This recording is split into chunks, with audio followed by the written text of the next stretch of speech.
Fala pessoal, hoje é dia de falarmos de uma forma mais macro sobre o mercado imobiliário e apontar para vocês quais foram as regiões da cidade de São Paulo que mais sofreram com as devoluções de escritórios durante o ano de 2020. Então fica aí para acompanhar essa análise e ver se algum fundo imobiliário que você investe ou está de olho sofreu também.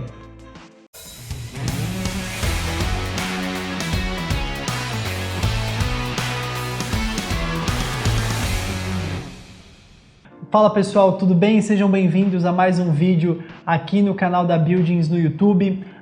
Se você está tendo o primeiro contato com a nossa empresa agora, seja muito bem-vindo. Eu te convido a se inscrever no nosso canal e também deixar os seus comentários ao longo da nossa conversa para a gente seguir batendo esse papo mesmo depois que o vídeo for ao ar. Para quem está aqui há mais tempo sabe que a gente gosta bastante de responder os comentários e interagir dessa forma, tá?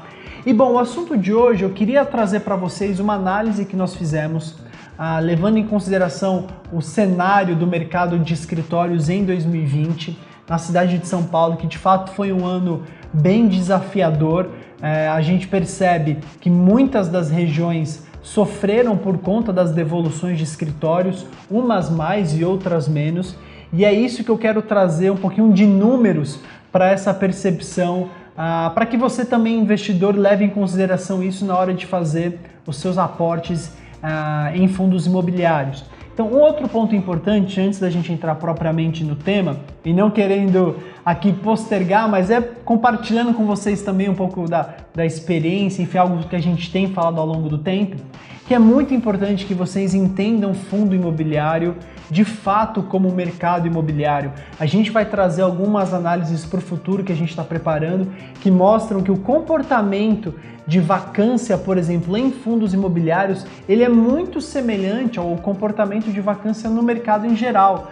Ou seja, se você está entendendo o momento do mercado corporativo, você consegue também perceber os impactos que ele vai ter nos fundos imobiliários, que cada ação, cada momento de mercado trará para o mercado de fundos e como que isso também impacta depois no seu bolso do ponto de vista de dividendos ou de valorização de cotas, tá? Então é muito importante que vocês criem familiaridade com o mercado imobiliário.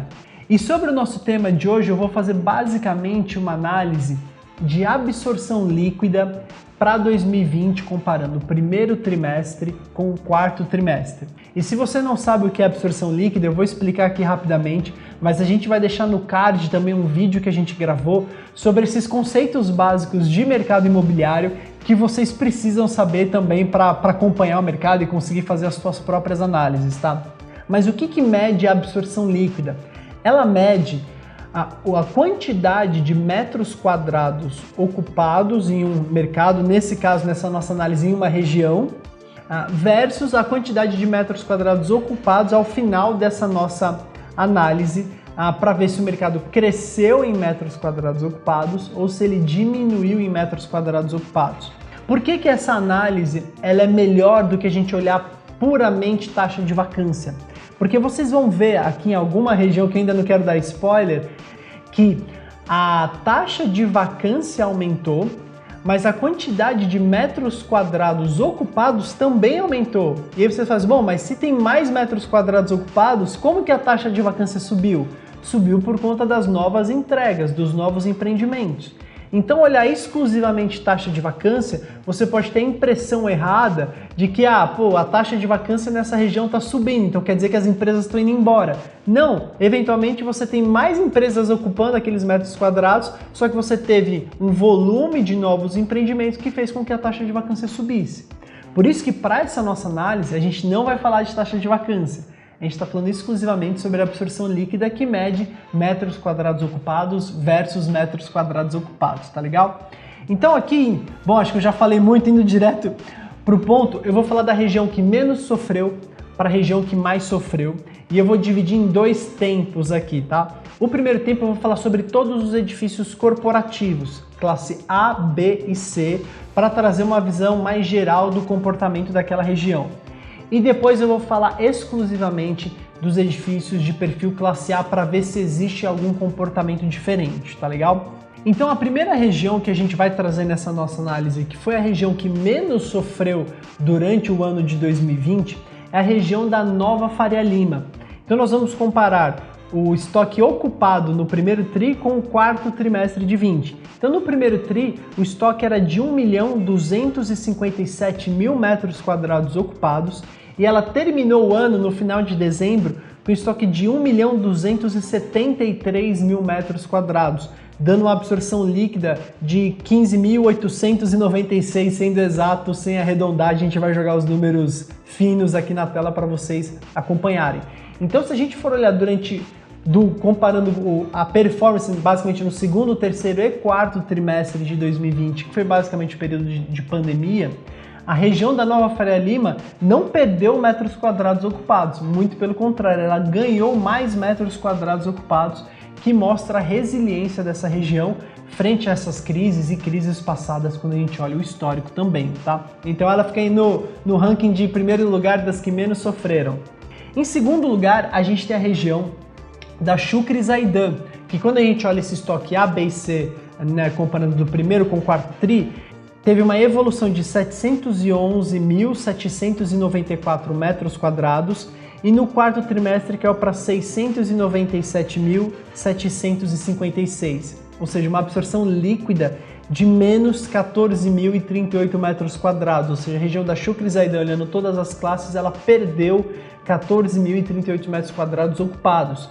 E vocês já perceberam que ela é a segunda do nosso ranking das que menos sofreram e ela já aparece como uma região que perdeu metros quadrados ocupados, ou seja, só a região da Faria Lima que teve ganho de metros quadrados ocupados, menos em 2020. Em terceiro lugar, a gente tem a região da Paulista, que aí vocês também conseguem perceber nessa análise o volume de metros quadrados que existem, tá? Então, por exemplo, a gente acabou de falar da Chucre e Zaidan com um estoque de 711.000 metros, agora a gente vai falar da Paulista com estoque ocupado de 1.574.000 metros quadrados, e ela partiu e terminou o ano com estoque de 1.528.000 metros quadrados, dando uma líquida negativa de 45.865 metros. Então, uma região que já sofreu um pouquinho mais comparada já com Chucre, Zaidan e Faria Lima, perdão. E aí, em quarto lugar, a gente vai para Vila Olímpia, tá? A Vila Olímpia, ela saiu de um estoque ocupado de todas as classes, né? Lembrando que eu estou falando aqui de edifícios classe A, B e C, saiu de um estoque ocupado de 557.000 metros quadrados para um estoque de 506.698 metros quadrados, 506.698 metros quadrados, ou seja, perdendo aproximadamente 50.000 metros quadrados, que é como se fosse um grande edifício que ficou totalmente vago, tá? Não foi isso, foram várias pequenas devoluções, mas o volume já é bem grande.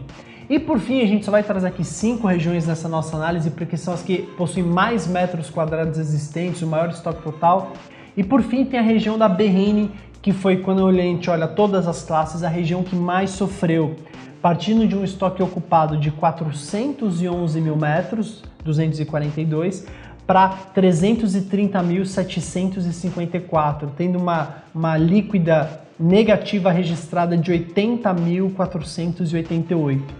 Então é importante que vocês entendam que mesmo dentro de uma cidade como São Paulo, que é uma cidade pujante do ponto de vista de escritórios, e mesmo quando a gente compara regiões primárias, que essas regiões que nós trouxemos aqui nessa análise são regiões importantes, mesmo assim você tem uma discrepância grande de performance por microlocalidade, ou seja, enquanto a Faria Lima ganhou metros quadrados ocupados, a região da Berrini perdeu 80.000 metros quadrados ocupados em um ano.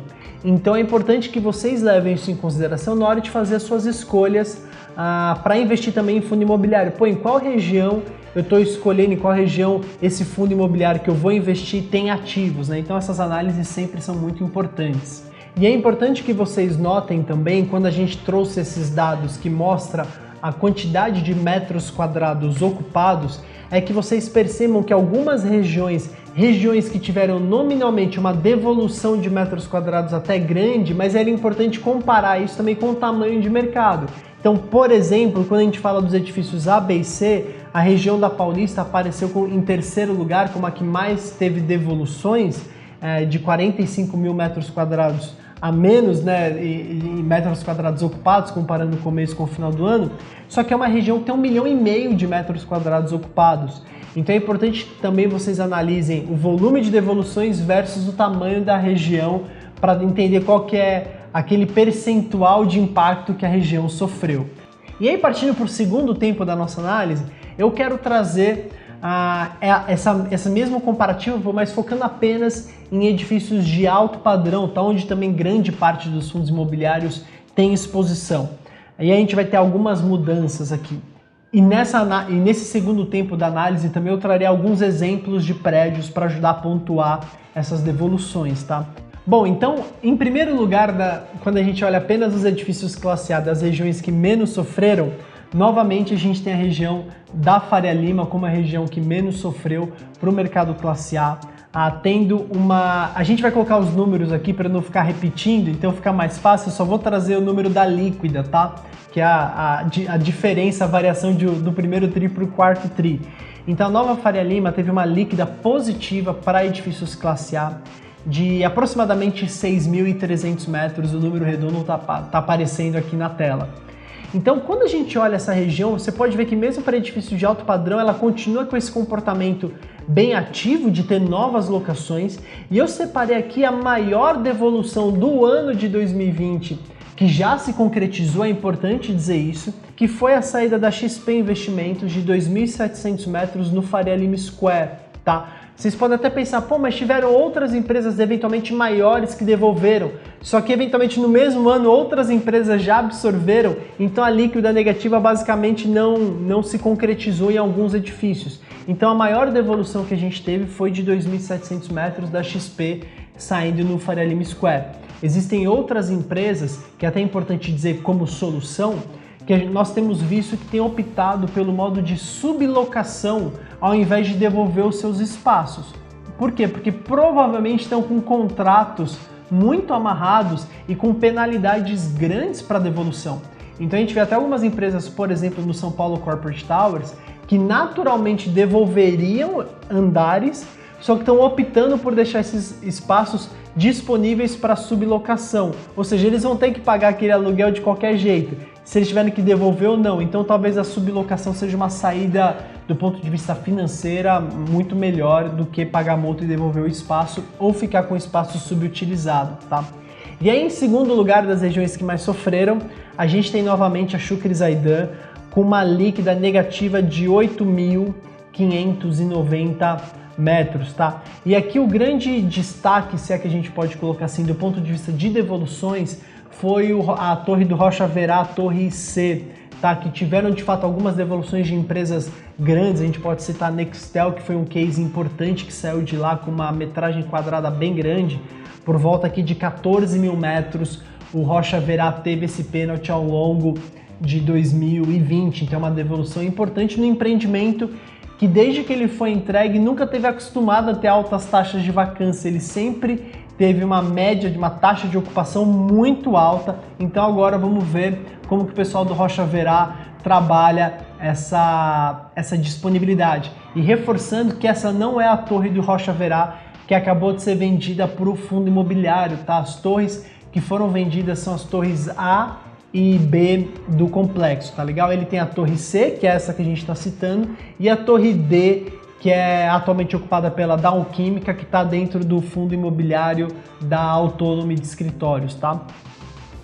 Então a terceira região que menos sofreu com a devolução no mercado classe A foi a região da Vila Olímpia, que teve uma líquida negativa de 16.676 metros, sendo que o empreendimento que mais sofreu nesse período foi o Central Vila Olímpia, com devoluções de até 3.300 metros aproximadamente, tá? Então você pode ver aqui a discrepância. Por exemplo, Faria Lima, ela teve a maior devolução por volta de 2.700 metros. Aqui a Vila Olímpia teve como maior devolução uma devolução num edifício de 3.300.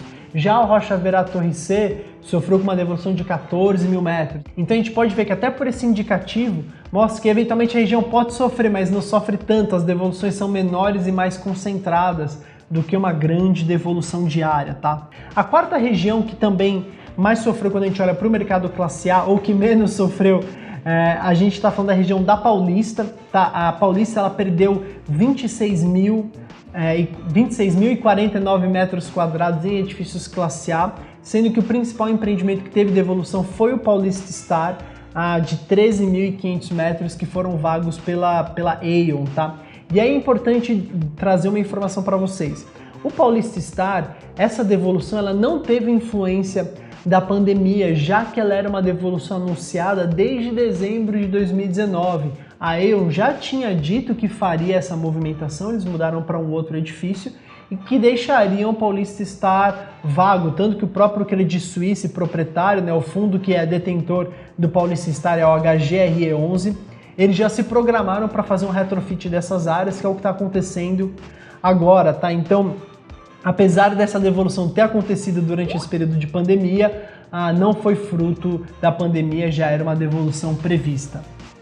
Então, para finalizar essa nossa análise, falando da região que mais sofreu quando a gente compara apenas para edifícios de alto padrão, novamente foi a região da Berrini, com uma líquida negativa de 75.451 metros quadrados, ou seja, a Berrini de fato foi a região que sofreu bastante com devoluções, sendo que o empreendimento que mais sofreu com as devoluções foi o Senu Torre Norte, que está dentro da estrutura de fundo imobiliário, tá? O Senu Torre Norte ele teve em devoluções algo como 23.500 metros quadrados. Algumas devoluções, novamente, não tiveram um impacto direto ligado à pandemia. Por exemplo, tiveram devoluções da Monsanto, que havia sido adquirida pela Bayer, ou seja, em algum momento fariam essa migração, de uma outra empresa que também tinha alocado uma grande área e acabou nunca ocupando na totalidade, então era uma devolução que cedo ou tarde aconteceria, mas fato é que o Senu foi o grande carro-chefe que puxou o volume de devoluções dessa forma tão alta na região da Berrini, tá? Bom, então era essa análise que a gente queria trazer para vocês, para apontar um pouquinho da performance de cada uma dessas regiões, para trazer números também, não ficar só naquela sensibilidade, olha, me parece que essa região sofreu mais ou menos, a ideia era pontuar de fato também quais edifícios tiveram performances piores durante esses períodos de crise. Não quer dizer que os empreendimentos sejam ruins, quer dizer que eles tiveram de fato um volume de devoluções grandes e vão precisar de um trabalho maior para fazer a reposição desses inquilinos, tá? Então era isso, eu vou ficando por aqui, deixa os seus comentários para qualquer outra dúvida que você tenha, qualquer outra sugestão de vídeo que você queira ver também de análises, por favor, é sempre muito importante a participação de vocês. Então muito obrigado e até o próximo.